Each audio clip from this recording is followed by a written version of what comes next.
Hello டெலுலு people, நான் உங்கள் kiwi. இன்றைக்கி நம்ம போரா ஹேஃப் டேல்ஸில் ஜிம்மனுக்கான ஒரு ஒன் ஷாட் தான் பார்க்க போகிறோம். இந்த ஒன் ஷாட் நேம் பார்த்திங்கன்னா ரவுடி பையா. இது மோஸ்ட்லி வடச்சென்னை மூவி தீமில் தானே இருக்கும். இந்த வீடியோ உங்களுக்கு பிடிச்சிருக்கோன்னு நம்புகிறேன். புது கான்செப்டோடு தான் வந்திருக்கேன். அண்ட் நம்ம வீடியோ நிறைய பேர் 90% பேர் சப்ஸ்கிரைப் பண்ணாமலே பார்க்குறீங்க. காசாக பணமா சப்ஸ்கிரைப் பட்டன் தானடா, கொஞ்சம் தட்டி விட்டுருங்க. அண்ட் ஆல்சோ உங்கள் கமெண்ட்ஸ் ரொம்ப ரொம்ப இம்பார்ட்டண்ட். அதை தான் நெக்ஸ்ட் வீடியோ நான் போடுறதுக்கு என்னை புஷ் பண்ணுது. ஸோ வீடியோ பிடிச்சிருந்தா ஃப்ரெண்ட்ஸ் அண்ட் ஃபேமிலிக்கு ஷேர் பண்ணிக்கோங்க. வித்தவுட் ஃபர்தர் டிலே வாங்க வீடியோக்குள்ளே போகலாம். ஜிம்மனை பற்றி சொல்லணும்னா, ஜிம்மன் தான் உங்களோட ஏரியாவோட ரவுடி. ஒரு 25 ஏரியா கிட்ட அவனோட கண்ட்ரோலில் தான் இருக்கும்டா. அவன் ரொம்ப மாசான ஆள். எல்லாருமே அவனை பார்த்தா பயப்படுவாங்க. ஜிம்மனுக்கு பார்த்திங்கன்னா 3 தம்பி இருப்பாங்க. இந்த 3 தம்பி பேர் நம்ம ஜங்குக்கு, டேயாங்க, ஃபெலிக்ஸ்னு வச்சுக்கலாம். அப்புறம் சைனீஸ் ஜிம்மனோட பெஸ்ட் ஃப்ரெண்டுடா. இப்போ அப்படியே உங்களோட இன்ட்ரோக்கு வரலாம்டா. நீங்கள் ஒய்யன், உங்களுக்கு 22 வயசு ஆகுது. உங்களுக்கு ஒரு அண்ணன் இருக்காங்க, அவங்க பேர் ராகுல். அப்புறம் தம்பியும் ஒருத்தர் இருக்கான், அவன் பேர் Keshav. Keshav college 3rd year படிச்சுட்ருக்காண்டா. அண்ட் உங்கள் அண்ணா ராகுல் பார்த்திங்கன்னா ஒர்க் பண்ணிகிட்டு இருந்திருப்பாங்க. உங்கள் அப்பா கூலி வேலை செய்வார்டா. நீங்கள் ஒரு ஸ்கூலில் டீச்சராக ஒர்க் பண்ணிகிட்ருக்கீங்கடா, கவர்மெண்ட் ஸ்கூலில். உங்கள் அம்மா ஹவுஸ் ஒய்ஃப். ஸோ இப்போ ஸ்டோரிக்குள்ளே போய் எல்லாத்தையும் தெரிஞ்சுக்கலாம். So let's get into the story. இப்போ ஸ்டார்டிங் சீன்லேயே உங்கள் வீட்டில் தான்டா. நீங்கள் காலையிலே எழுந்திரிச்சு உங்கள் ஸ்கூலுக்கு கிளம்பிட்டுருக்கீங்க. நீங்கள் டீச்சராக ஒர்க் பண்ணிகிட்ருக்கீங்கடா. உங்கள் அம்மா காலையிலே ஆரம்பிச்சிட்டாங்க அவங்க புராணத்தை. என்ன தான் என்ன நினச்சிட்ருக்க, இன்றைக்கி மாப்பிள்ளை பார்க்க வராங்க, இன்றைக்கி நான் கிளம்பி வேலைக்கு போகிறேன், என்னடி நினச்சிட்ருக்க அப்படின்ற மாதிரி கத்துறாங்க. நீங்கள் அதெல்லாம் காதிலே வாங்கலை. ஏன்னா உங்கள் அம்மா எப்பயுமே இப்படி தான் பண்ணுவாங்க. யாராச்சும் வரன்னு பார்க்க கூப்பிட்டு வீட்டில் உட்கார வச்சுருவாங்க. பொம்மை மாதிரி நீங்களும் நின்றுட்டுருப்பீங்க. நீங்கள் யாருமே கடைசியில் பிடிக்கலன்ற மாதிரி மூஞ்சிக்கு நேரம் சொல்லிட்டு போயிடுவீங்க வந்த மாப்பிள்ளை வீட்டில். அதானா நடக்கும். உங்கள் அம்மாவும் கத்திகிட்டே இருக்காங்க, எவனாச்சும் லவ் பண்ணுறியாடி, ஏதாச்சும் அப்படி பண்ணுறதுனா எங்களையும் கொண்டுடு அப்படின்ற மாதிரி கத்திட்டு இருக்காங்க. நீங்கள் அதெல்லாம் காதிலே வாங்கலடா. நீங்கள் பாட்டுக்கு உங்கள் ஸ்கூலுக்கு கிளம்பிட்டுருக்கீங்க. உங்கள் தம்பி அப்போ தான் வரான். எங்கடா போயிட்டு வர அப்படின்ற மாதிரி நீங்கள் கேட்குறீங்க. உன்கிட்ட எதுக்கு நான் சொல்லணும் அப்படின்ற மாதிரி அவன் போகிறான். உங்கள் தம்பியும் உங்கள் அண்ணனும் இதே மாதிரி தான். நீங்கள் என்னமோ லவ் பண்ணுறதா நினச்சிட்டு அவங்க உங்ககிட்ட மூஞ்சி காமிச்சிட்டு இருந்திருப்பாங்க. அவங்க பேசுகிற எதையுமே நீங்கள் காதிலே வாங்கிக்கல. நீங்கள் படுக்க கிச்சனுக்கு போய் நீங்கள் சமைச்ச சாப்பாடு எடுத்து டப்பாவில் போட்டு வீட்டை விட்டு கிளம்பிட்டே இருக்கீங்க. அப்படியே நடந்து போயிட்டே இருக்கீங்க. உங்கள் ஃப்ரெண்டு வண்டியை வச்சு நின்றுட்டுருக்கா. அவள் பேர் லலிதான்னு வச்சுப்போம். அவளும் நீங்களும் தான் ஸ்கூல்லேருந்து ஒன்றா படிக்கிறீங்க. அண்ட் ஒர்க்கும் இப்போ ஒன்றா தான் பண்ணுறீங்க. நீங்கள் பாட்டுக்கு இப்போ வண்டியில் போய் உட்காடுறீங்க.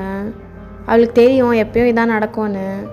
எனக்கு என்னடி கதை அப்படின்ற மாதிரி கேட்குறா. நீ வண்டி எடுத்துகிட்டு போடி, எனக்கு தலை வலிக்குது அந்த மாதிரி சொல்லிட்டு நீங்கள் அவன் மேலே படுத்துடுறீங்க. அவளும் அதெல்லாம் தெரிஞ்சது தானே அப்படின்ற மாதிரி ஸ்கூலுக்கு வண்டி ஓட்டிகிட்டு போகிறா. ஸ்கூல் ரொம்ப தூரமாலாம் இருக்காதுடா, ஒரு 3-4 கிலோமீட்டர்ஸ் டிஸ்டன்ஸில் தான் இருக்கும் நீங்கள் ஒர்க் பண்ணுற ஸ்கூலு. அவளுக்கு நல்லாவே தெரியும் நீங்கள் எந்த டைமில் என்ன ரியாக்ட் பண்ணுவீங்கன்றது. அதனால அவளும் பெருசாக எதுவும் கேட்டுக்கல. அப்படியே ஸ்கூலுக்கே போயிட்டீங்க. இப்போ பிரேக் பீரியட் இருக்கும்டா. 2 பேரும் ஸ்டாஃப் ரூமில் தான் உட்காந்துருக்கீங்க. ஒரு மாதிரி நீங்கள் தலையை பெஞ்சில் சாய்ச்சி தலைவிதியேன்னு படுத்திருக்கீங்க. அவளோட சேர் எடுத்துகிட்டு உங்கள் பக்கத்தில் போடுறா. என்னடி அப்படின்ற மாதிரி கேட்குறா. என்னடி சொல்கிற, எப்பயும் போல தாண்டி உயிரை வாங்கி கட்டிக்கிறாங்கடி அப்படின்ற மாதிரி சொல்கிறீங்க. என்னடி பிரச்சனை அப்படின்ற மாதிரி அவள் கேட்குறா. உங்கள் வீட்டில் என்ன தாண்டி பிரச்சனை, நீ சொல்கிறது கேட்கவே மாட்டாங்களான்ற மாதிரி நீங்கள் சொல்கிறீங்க. அதெல்லாம் ரொம்ப கஷ்டம்டின்ற மாதிரி சொல்லிட்டு இருக்கீங்க. அவளே கேட்குறா அவங்கக்கிட்ட, இந்த கல்யாணம் பண்ணிக்கிறதுல தான் உனக்கு என்னடி பிரச்சனை அப்படின்ற மாதிரி கேட்குறா. நீங்கள் ஒன்றே சொல்கிறீங்க, எனக்கு அதெல்லாம் தாவு மாதிரியே கிடையாது, இந்த மாதிரி பேசுறதுனா அந்த எட்ட போய்டு உட்காந்துரு அப்படின்ற மாதிரி சொல்கிறீங்க. அவளை சரி சரி கோவப்படாத அந்த மாதிரி சொல்கிறா. இப்போ அப்படியே கிளாஸே போயிட்டு இருந்திருக்கோண்டா. லாஸ்ட் பீரியட் இருக்கும். நீங்கள் கிளாஸ் எடுத்துகிட்ருக்கீங்க. நீங்கள் 12th Bக்கு கிளாஸ் எடுத்துகிட்டு இருந்திருப்பீங்க. அப்போ நீங்கள் எடுத்துகிட்டு இருக்க கிளாஸ்க்குள்ளே ஒரு கேங்கே நுழையுது. ஒரு 10 அடி ஆள் இருப்பாங்க. நடுவில் நம்ம ஜிம்மன் தான் மாதம் நடந்து வரான் உள்ள. நீங்கள் நடத்திட்டு இருந்திருப்பீங்க. யாருனான்ற மாதிரி திரும்பி பார்க்குறீங்க. நீங்கள் என்ன நடக்குதுடா அப்படின்னு ரியலைஸ் பண்ணுறதுக்குள்ளே நீங்கள் நடத்திட்டு இருக்க கிளாஸில் ஒரு பையன் இருந்திருப்பான். அவனை தரன்னு வெளியே பிடிச்சி அடித்து இழுத்துட்டு போகிறாங்க. நீங்கள் என்னன்ற மாதிரி ஏன்னு கத்திட்டே போகிறீங்க பின்னாடி. அந்த பையனுக்கு ரத்தமாக வருது. ஜிம்மன் அந்த அடி அடிக்கிறான் அந்த பையனை. அங்கே ஒரு தூண் இருந்திருக்கும், அந்த தூணில் போய் முட்டி அடிக்கிறான். உங்களுக்கு என்னடா நடக்குதுன்ற மாதிரி உங்களுக்கு ரொம்ப பயமாயிடுது. உங்களுக்கு செமையாக கோவம் வந்துடுது. அது எப்படி ஒரு ஸ்டூடெண்ட்டை இவங்க கை வைப்பாங்க, யார் இவனுங்க அப்படின்ற மாதிரி. நீங்கள் டக்குன்னு பின்னாடி ஜிம்மன் அடிச்சிட்டு இருந்திருப்பான். ஜிம்மனோட ஷர்ட்டை பின்னாடிலேருந்து பிடிச்சி இழுத்து ஜிம்மன் ஒரு அறை விடுறீங்க. அங்கே இருக்க எல்லாருமே ஒரு நிமிஷம் சைலண்ட் ஆகிடுறாங்க. அப்படியே ஜிம்மன் உங்களை பார்க்குறான் கோவமாக, யார் அப்படின்ற மாதிரி. நீங்கள் அதுக்குள்ளே கத்த ஆரம்பிச்சிடுறீங்க காய்ச்சி பூச்சின்னு. யார் நீ ஸ்டூடெண்ட் மேலே கை வைக்கிற, அறிவில்லை உனக்கு அப்படின்ற மாதிரி திட்டிகிட்டு இருக்கீங்க அசிங்கமாக. அவனை தள்ளி விட்டு நீங்கள் போய் அந்த ஸ்டூடெண்ட்டை பிடிச்சி தூக்குறீங்க. என்னடா ஆச்சு அப்படின்ற மாதிரி. ஜிம்மன் அப்படியே உங்களே பார்த்துட்டே இருக்கான், யார் இவன்ற மாதிரி. நீங்கள் அரைஞ்சதுக்கு ஜிம்மனோட ஆளுங்கள்லாம் முன்னாடி வராங்க, உன்னை ஒரு கை பார்த்துடுறேன்ற மாதிரி கோவமாக உங்கள் பக்கம் வராங்க. ஜிம்மன் ஒன்றுமே இல்லை, கீழே இருந்து கை அப்படி ஒரு சிக்னல் காமிக்கிறான். அப்படியே பின்னாடியே ஸ்டாப் ஆயிடுறாங்க. ஜிம்மன் ஒன்றுமே பேசலை, அவன் பாட்டுக்கு திரும்பி அவன் பாட்டுக்கு அவனோட ஜீப்புக்கு நடந்து போயிட்டுருக்கான். அவங்க காட்ஸ்லாம் ஒரு மாதிரி பார்த்துட்டே இருக்காங்க. கூட சைனீஸ் வந்திருப்பான். என்ன மச்சான் உண்மையிலே கை வச்சிட்டாடா, அவளை நீ முடிகிறான்டா அப்படின்ற மாதிரி கத்திட்டு இருக்கான். கம்னு வாடா அப்படின்ற மாதிரி சொல்லிட்டு ஜிம்மன் பாட்டுக்கு போய் உட்காந்துடுறான் அந்த ஜீப்பில்.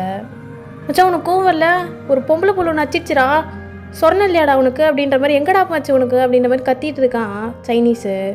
ஜிம்மன் அதெல்லாம் காதலே வாங்கலை, அவன் பாட்டுக்கு உங்களையே பார்த்துட்டு இருக்கான் அந்த ஜீப்பில் உட்காந்து கூட. நீங்கள் அந்த பையனை தான் கேட்டுட்ருக்கீங்க, யார் அவனுங்க அப்படின்ற மாதிரி கேட்டுட்ருக்கேங்க. அந்த பையன் நடுங்குறான் பயத்தில். நீங்கள் இருக்கிற கோவத்துக்கு அந்த பையனை பிடிச்சிட்டு போலீஸ் ஸ்டேஷனுக்கு கிளம்பி போகிறீங்க, வா கம்ப்ளைண்ட் கொடுக்கலான்ற மாதிரி.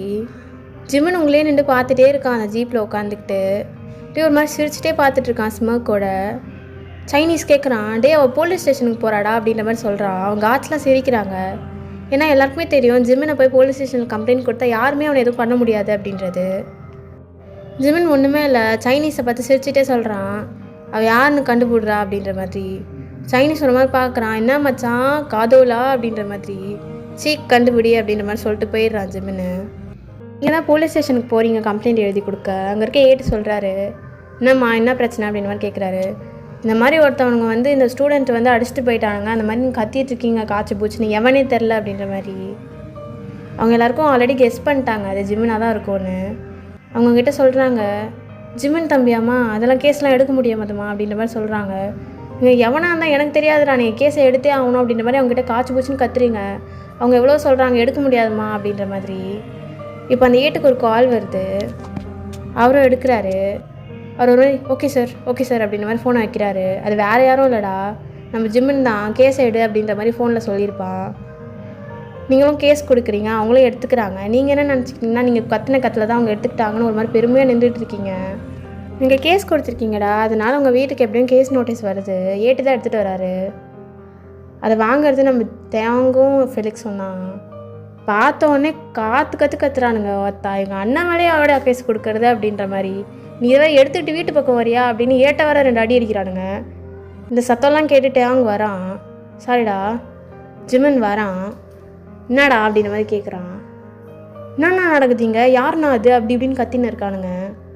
கேஸு அப்படின்னு பொறுமையாக சொல்கிறான் ஜிம்மன்.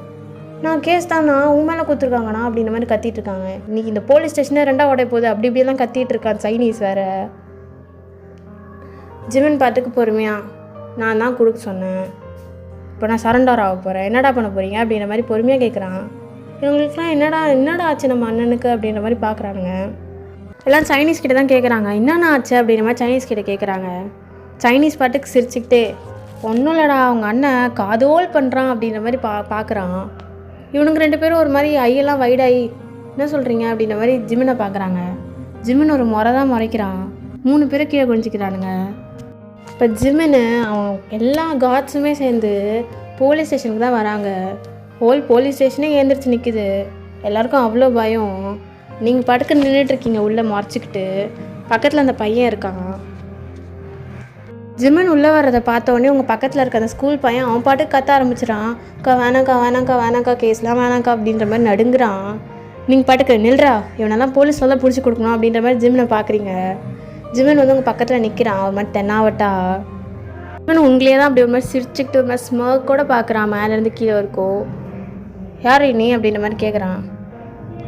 கீழன்னு வச்சுக்கோ பல்ல பேத்துருவேன் அப்படின்ற மாதிரி நீங்கள் சொல்கிறீங்க. எப்பா ரொம்ப சூடாக தான் இருக்குது அப்படின்ற மாதிரி சொல்கிறான். வாய மூடு அப்படின்னு கத்துறீங்க ஜிம்மனை பார்த்து. போலீஸ் ஸ்டேஷனே உங்களை தான் பார்க்குது, யார் யாருன்னு தெரியாமல் அவன்கிட்ட கத்திட்டு இருக்காளா அப்படின்ற மாதிரி. நீங்கள் அப்படியே திரும்பி அந்த ஏட்டை பார்த்து கத்துறீங்க. ஒழுங்காக இவனை தூக்கி ஜெயிலுக்குள்ளே போடுங்க. எவ்வளோ திமிரு இருக்கணும், ஒரு ஸ்டூடெண்ட் அடிக்கிறான். இவன் யார் நீ படிச்சிருக்கியா, உனக்கு அறிவு இல்லையா அப்படின்ற மாதிரி ஜிம்மனை பார்க்குறீங்க. ஜிம்மன் இல்லை உங்கள் அளவுக்கு இல்லை அப்படின்ற மாதிரி தன்னாவட்டா சொல்கிறான். அவங்களுக்கு திரும்பி கோவம் வருது. இப்போ அப்படியே போலீஸ் ஸ்டேஷனுக்குள்ளே திப்புன்னு உங்கள் அப்பா உங்கள் தம்பி உங்கள் அண்ணன் எல்லாம் ஓடியாடுறாங்க. உங்கள் அப்பா வந்ததும் வராததுமா ஜிம்மன் காலில் போய் விழுறாரு. தம்பி அந்த பொண்ணை விட்டுருப்பா, தெரியாமல் பண்ணிட்டாப்பா, சின்ன பொண்ணுப்பா, யாரும் தெரியாமல் பண்ணிட்டாப்பா, தெரியாதனமாக பண்ணிட்டாப்பா அப்படின்ற மாதிரி. நீங்கள் அப்படியே பார்க்குறீங்க, இவங்க எங்கேருந்து வந்தாங்க, எதுக்கு வந்தாங்க, ஏன் இப்படி கெஞ்சுறாங்கன்ற மாதிரி எதுவுமே உங்களுக்கு தெரியல. ஆக்சுவலாக இந்த மாதிரி ஒரு பெரிய ஆள் இருக்காங்கன்னு உங்களுக்கு தெரியும்டா, மிஸ்டர் பார்க்குன்னு தான் தெரியும். அது ஜிம்மன் அப்படின்றது உங்களுக்கு தெரியாது. நீங்கள் சொல்கிறீங்க, அப்பா ஏன் சரிப்பா எவனே தெரியாத காலெலாம் ஏன்ப்பா விழுற, இவன் காலெல்லாம் விழாதுப்பா அப்படின்ற மாதிரி உங்கள் அப்பா பிடிச்சி நீங்கள் தூக்க பார்க்குறீங்க. உங்கள் அப்பா உங்களை திட்டுறாரு, இவர் தாண்டி பார்க்கு தம்பி, யாருன்னு தெரியாமல் நீ பாட்டுக்கு பேசுறியா அப்படின்ற மாதிரி. நீங்கள் அப்படியே ஒரு மாதிரி ஸ்டன் ஆகிட்டீங்க, இவன் தான் பார்க்கா அப்படின்ற மாதிரி. ஆனால் உங்களுக்கு இன்னும் அந்த ஆட்டிடியூட்லாம் குறையலடா, என்ன பண்ணாலும் அவன் தப்பு தானே பண்ணியிருக்கான் அப்படின்ற மாதிரி ஒரு மாதிரி அவனே பார்த்துட்ருக்கீங்க முறைச்சிட்டு. ஆனால் கொஞ்சம் பயம் வந்துருச்சு உங்களுக்கு. ஜிம்மன் ஒன்றுமே பண்ணல. ஜிம்மன் பாட்டுக்கு உங்கள் அப்பாவை பார்க்குறான், உங்களை பார்க்குறான்.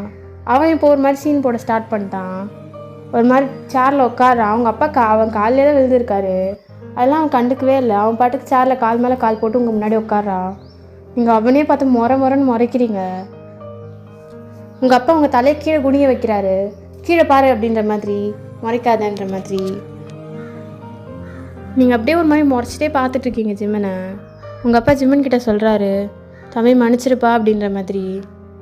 ஜிம்மன் உங்கள் அப்பாவை பார்த்து, யோ நீயா தப்பு பண்ண அப்படின்ற மாதிரி கேட்குறான். உங்கள் அப்பா இப்போ உங்களை பார்க்குறாரு, நீ மன்னிப்பு கேளு அப்படின்ற மாதிரி. நான் செத்தாலும் சாவ மன்னிப்பு கேட்க மாட்டேன் அப்படின்ற மாதிரி நீங்கள் நின்றுட்டுருக்கீங்க ஒரு மாதிரி ஆட்டிடியூடாக. ஜிம்மன் ஒரு மாதிரி ஸ்மோக் பண்ணுறான், நீங்களும் அதே மாதிரியே பண்ணுறீங்க. அவன் என்ன பண்ணாலும் நீங்கள் திரும்பி பண்ணுறீங்க. உங்ககிட்டலாம் அவ்வளோ சீக்கிரமானாலும் நான் இது பண்ண மாட்டேன்டா அப்படின்ற மாதிரி. நீங்கள் அப்படியே உங்களை அவங்க அப்பா பார்க்குறீங்க. அப்பா அவன் பண்ணது தப்பு, ஒரு ஸ்டூடெண்ட்டை அடிச்சிட்டான் அப்படின்ற மாதிரி நீங்கள் சொல்ல வரீங்க. அதுக்குள்ளேயே உங்கள் அப்பா உங்களை அற விடுறாரு, எவ்வளோ தைரியம் இருந்தா அப்படின்ற மாதிரி. நீ ஒருத்தியால் இப்போ என் குடும்பமே இப்படி ஆகணுமா, நீ தான் இப்படி சுற்றிட்டு இருக்க அப்படின்ற மாதிரி உங்கள் அப்பா உங்களை பார்த்து கத்துறாரு. உங்களுக்கு செம்ம டென்ஷன் ஆகிடுச்சு. எங்கள் அப்பாவே நான் அடிக்க வச்சிட்டானா அப்படின்ற மாதிரி அவனை பார்த்து முறைன்னு முறைக்கிறீங்க. இப்போ ஜிம்மன் தான் அவங்க அப்பாவை பார்த்து பொறுமையாக கேட்குறான், அவ பேர் என்ன அப்படின்ற மாதிரி கேட்குறான். உங்கள் அப்பா வயன் தம்பி அப்படின்ற மாதிரி சொல்கிறாரு. வயன், இப்படியா என் வளர்ப்பு ஒரு போட்டேன் அப்படின்ற மாதிரி உங்கள் அப்பா பார்த்து கேட்குறான். அவங்க அப்பா உங்களை பார்த்து முறைக்கிறாரு. நீங்கள் உடனே ஜிம்மனை பார்த்து சொல்கிறீங்க, என்னை வளர்த்ததில் எதுவும் தப்பு இல்லை அப்படின்ற மாதிரி. உங்கள் அப்பா ஜிம்மனே பார்த்துட்ருக்காரு, நீங்களும் பார்த்துட்டே இருக்கீங்க. ஜிம்மன் உங்கள் அப்பாவை பார்த்து, அவன் மேலே கை வைக்கிறான்லாம் வச்சுக்காத அப்படின்ற மாதிரி சொல்கிறான். உங்கள் அப்பா இல்லை, இவன் நான் இப்படி சொல்கிறான் அப்படின்ற மாதிரி உங்களை பார்க்குறாரு. நீங்கள் ஜிம்மனை பார்க்குறீங்க, இவன் நான் ரொம்ப நல்லவன் நடிக்கிறான் அப்படின்னு. போங்க அப்படின்ற மாதிரி சொல்கிறான். நீங்களும் போயிடுறீங்க வீட்டுக்கு போனால் உங்களை வச்சு செய்கிறாங்க உங்கள் வீட்டில். என்ன நீ நினச்சிட்ருக்க, நீ வேலைக்கும் போவானா ஒன்றுத்துக்கும் போவானா அப்படின்ற மாதிரி சொல்லிடுறாங்க. நீங்கள் 2 நாளாக வேலைக்கே போகலை. உங்களுக்கு அப்படியே நீங்கள் வீட்டில் கத்திகிட்ருக்கீங்க உங்களோட நியாயத்துக்காக. உங்கள் பேச்சை யாரும் கேட்குற மாதிரியே கிடையாது. அப்படியே தான்டா டேஸ் போகுது. நீங்கள் இப்போ வீட்டில் தான் இருக்கீங்க. இப்போ தண்ணி பிடிச்சிட்டு வரலாம் அப்படின்னு சொல்லிட்டு உங்கள் தெருவோட முனையில் இருக்க குழாய்க்கு போகிறீங்க, தண்ணி பிடிச்சிடலாம் அப்படின்ட்டு. காலையில் எல்லோரும் தண்ணி பிடிப்பாங்கடா, அந்த மாதிரி தான் நீங்களும் போகிறீங்க. போனாங்க ஜிம்மன் தான் அப்படியே அவன் மேன்ஷன் எதிர்க்க நின்றுட்டு இப்படி பல்லு வலிக்கிட்டே உங்களை பார்க்குறான். நீங்கள் அவனை பார்த்த உடனே சைடில் காரி துப்புற மாதிரி துப்புறீங்க. ஜிம்மன் கண்ணாடி அவுத்துட்டு உங்களை பார்க்குறான். நீங்கள் இல்லை இந்த மூஞ்சிக்கு இது ஒரு கேடு அப்படின்ற மாதிரி வாயில் சொல்கிறீங்க. அவனுக்கு எல்லாமே கேட்கும். அவனா எதுவுமே பண்ணலடா, அவன் பாட்டுக்கு சிரிச்சிட்டே இருக்கான். சைனீஸ் தான் ஜிம்மனை பார்க்குறான். மச்சான் சுத்தண்டா அப்படிங்கிற சொல்கிறான். நீ போடா மயிறு அப்படின்ற மாதிரி ஜிம்மன் சொல்கிறான். போகிறேன்டா அப்படின்ற மாதிரி சைனீஸ் போயிடுறான். ஒரு மாதிரி டெம்பரே லாஸ்ட் ஆகிடுது. அப்படியே 2 days போகுது. 4 daysக்கு மேலே நீங்கள் ஒர்க்குக்கு போகல. உங்களுக்கு ஒரே டென்ஷனாக ஆகிடுது. உங்கள் வீட்டில் வேறு கல்யாணத்தை பற்றி அதிகமாக பேச ஆரம்பிச்சிடுறானுங்க. இதுக்கு ஒரு முடிவு கட்டியே ஆகணும் அப்படின்னு சொல்லிட்டு நீங்கள் படபடன்னு நடந்து ஜிம்மனோட மேன்ஷனுக்கு போகிறீங்க. போய் வாசலில் தான் நிற்கிறீங்க. ஜிம்மனோட பாட்டி தான் வெளியே நின்றுட்டுருக்காங்க. யாரும்மா வேணும் அப்படின்றாங்க. அந்த ஜிம்மனை வெளியே கூப்பிடு அப்படின்ற மாதிரி கத்துறீங்க அவங்க பாட்டிக்கிட்ட. அடி சிரிக்கி அப்படின்ற மாதிரி அவங்க பார்க்குறாங்க. சொல்லாது அப்படின்ற மாதிரி உள்ளே போயிடுறீங்க. உள்ளே போய் டேய் ஜிம்மனை எங்கடா இருக்க அப்படின்ற மாதிரி கத்திக்கிட்டே போகிறீங்க உள்ளே. ஜிம்மன் தான் உட்காந்துருக்கான், தலையெல்லாம் குளிச்சுட்டு. இவன் சைனீஸ் தான் தலையை தொடர்த்தி விட்டுருக்கான். வரான், என்ன அப்படின்ற மாதிரி, நீயா அப்படின்ற மாதிரி பார்க்குறான். என்னோட நினச்சின்னு இருக்கா அப்படின்ற மாதிரி கற்றுன்னு கத்துறீங்க. உள்ளேருந்து எவடி என் பிள்ளைய திட்டுறா அப்படின்ற மாதிரி ஜிம்மனோட அம்மா வராங்க. நீங்கள் அப்படியே உங்கள் அம்மாவை பார்த்து நின்றுறீங்க. நீங்கள் அப்படின்ற மாதிரி பார்க்குறீங்க. யாரும்மா நீ, எதுக்குமா என் பிள்ளைய திட்டுற அப்படின்ற மாதிரி அவங்க பார்க்குறாங்க. உன் பிள்ளையால தான் எனக்கு வேலை போச்சு அப்படின்ற மாதிரி கத்துறீங்க. வேலை போச்சா அப்படின்ற மாதிரி அவங்க ஜிம்மனை பார்க்குறாங்க. நான் ஒன்றும் பண்ணலாமான்ற மாதிரி அவன் போயிடுறான் உள்ள. நீ அப்படியே காய்ச்சி போச்சுன்னு கத்திக்கிட்டே இருக்கீங்க. எம்மா கத்தாதம்மா அப்படின்ற மாதிரி அவங்க சொல்கிறாங்க. எனக்கு தெரியாதியா, எனக்கு வேலை வேணும் அப்படின்ற மாதிரி நீங்கள் கத்துறீங்க. சரிம்மா நான் அம்மாட்ட வந்து பேசுகிறேன் அப்படின்ற மாதிரி அவங்க அம்மா சொல்கிறாங்க. கிழிப்பா அப்படின்னு சொல்லிட்டு அவங்க அம்மா கற்றுன்னு கத்துறீங்க. ஜிம்மன் வரான். எதுக்கடி கத்துறா அப்படின்ற மாதிரி திரும்பி கேட்குறான். மயிறு உன்னால் தான் வேலை போச்சுடா அப்படின்ற மாதிரி கத்துறீங்க. அதெல்லாம் வரும், போ வீட்டுக்கு போ அப்படின்ற மாதிரி சொல்கிறான். போகிறேன், நாளைக்கு திரும்பி வருவேன் அப்படின்ற மாதிரி சொல்லிட்டு நீங்கள் திரும்பி கிளம்பிடுறீங்க. ஜிம்மனை தான் கேட்குறாங்க, யாரும் அந்த பொண்ணு அப்படின்ற மாதிரி. அதுக்கு சைனீஸ் சொல்கிறான், வேறு யாரும் இல்லை அத்தை, அவன் மருமவ தான் அப்படின்ற மாதிரி. ஜிமின் எதுவும் சொல்லலை, சிரிக்கிறான். உங்கள் அம்மா ஜிம்மனை பார்க்குறாங்க, இது என் பிள்ளைக்கு கல்யாண ஆசை வந்துடுச்சா அப்படின்ற மாதிரி. ஐயோ கடவுளே, எவ்வளோ கோயில் இறங்கி ஏறினேன், இப்போ தான் இந்த பையனுக்கு பொண்ணு கண்ணில் தெரியுது அப்படின்ற மாதிரி. இதோட இந்த வீடியோவை முடிச்சுக்கலாம்டா. இதோட நெக்ஸ்ட் கண்டினியூஷன் வந்து நான் நாளைக்கு போஸ்ட் பண்ணுறேன். ஆக்சுவலாக இது 2 ஷார்ட்டு. வீடியோ இன்ட்ரோவில் நான் 1 ஷார்ட்டுன்னு சொல்லியிருப்பேன், அது முன்னாடி ரெக்கார்ட் பண்ணிவிட்டேன், அதனால சொன்னேன். ஸோ எனக்கு வந்து ஆக்சுவலி என்ன பிரச்சனைனா, இங்கே வந்து சவுண்ட் அதிகமாக இருக்குடா, என்னால் கண்ட்ரோல் பண்ண முடியல. ஸோ அதனால் நாளைக்கு நான் ரிலாக்ஸ்டாக உங்களுக்கு வந்து நெக்ஸ்ட் பார்ட் வந்து ரெக்கார்ட் பண்ணி நாளைக்கு போஸ்ட் பண்ணுறேன். ஸோ அது வரைக்கும் வெயிட் பண்ணுங்கள். அண்ட் இந்த வீடியோ உங்களுக்கு எப்படி பிடிச்சிருக்கா அப்படின்றது வந்து எனக்கு கமெண்ட்ஸில் சொல்லுங்கள். ஃப்ரெண்ட்ஸ் அண்ட் ஃபேமிலிக்கு ஷேர் பண்ணிக்கோங்க. அண்ட் லைக் ரொம்ப இம்பார்ட்டண்ட். ஸோ நெக்ஸ்ட்டு பார்ட் வந்து நான் நாளைக்கு போஸ்ட் பண்ணுறேன்னா. அன்டில் தென் பாய் பாய். நான் உங்கள் கிவி. ஸோ பாய் பாய் டலுலூஸ்.